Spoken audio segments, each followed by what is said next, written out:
citizens voting rights. Fight the people, but it's part of their doing their duty and trained to fight. Their duty for their oligarchies. That was Ancient Greek Song by Mr. Nicky. Words democracy and oligarchy, like a lot of the political terms we use to describe different forms of government, are Greek. And they're at least 2,500 years old.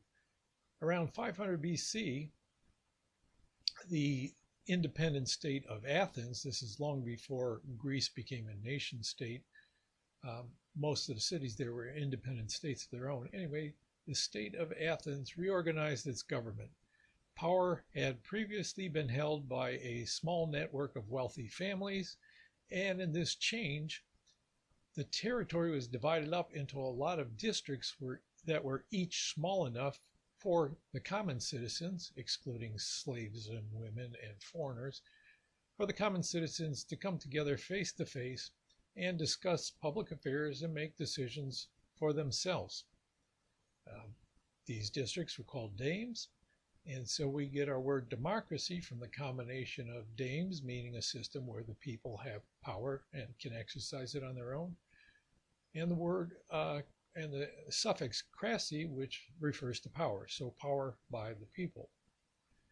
Now, a little over 100 years later, the Greek philosopher Aristotle conducted a study of the many forms of government in the region, and he divided them up into different categories, trying to determine what's the best form of government.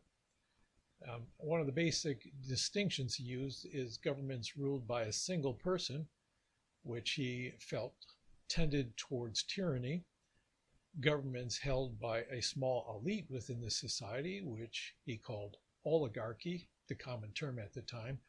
Ola means a few, so this is power in the hands of a few. And democracies, where power was in the hands of the many ordinary people, common citizens. He felt like these all had their problems. One person tended towards tyranny. Oligarchies tended for the small elite, usually the wealthy, because most societies were divided between a small elite of very wealthy and everybody else.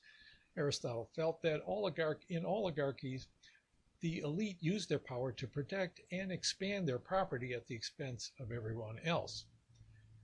Whereas in democracies, he felt like there was a problem here too, because the common people would use their power to expropriate property from the wealthy and redivide it, leading to all kind of civil strife and chaos and eventual collapse of the society into civil war. He felt like the best form of government, at least the best practical form of government, was one in which elements of oligarchy and democracy were combined to balance each other. So there would be institutions in which the wealthy had power and institutions in which the common people had some power, and they're each able to put a check on each other. He also thought that there should be ideally a broad group of people in the middle who had some property but were not necessarily wealthy, in order to put a check on both sides. That is, people in what we might call the middle class who had some small degree of property.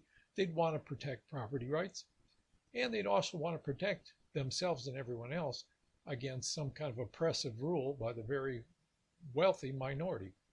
So the ideal society for Aristotle he called a polity, which had elements of both oligarchy and democracy. Now, around the same time as the foundation of Athens, the Romans overthrew their form of government and instituted something new, which they called the Roman Republic. Republic is a Latin word. Re or res means thing, and then public, just like today, means public, of the public, the people. So republic meant a government of the people. Their form of government was very close to what Aristotle regarded the ideal. They had some institutions that were meant to be dominated by the wealthy elite, and other parts of the government in which the common people could elect their representatives. Even though in the Roman Republic there was continual strife, civil strife between the patricians, represented the elite, that were the elite, not represented them, but the patricians and the plebs, the plebeians, who were the common people. This republic lasted for nearly 500 years, which was a good long run, well beyond the lifetime of Aristotle. And it didn't collapse until around the time that Jesus was reputed to be walking the earth and power devolved into a dictator, Caesar Augustus.